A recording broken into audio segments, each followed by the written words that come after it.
G'day, here's a couple of pieces of Boulder Opal from central Queensland. The white is the light reflecting, rules in millimetres.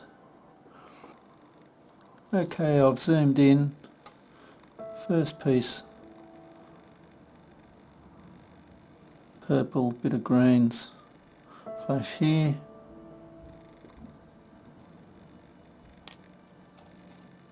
Cut that off there. Maybe chase that little seam. Other piece, similar sort of material.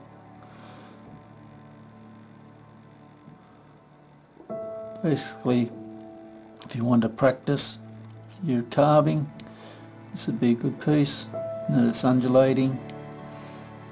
Just to practice getting a shine. There's opal on there, which you can polish before you buy anything expensive and try to do it.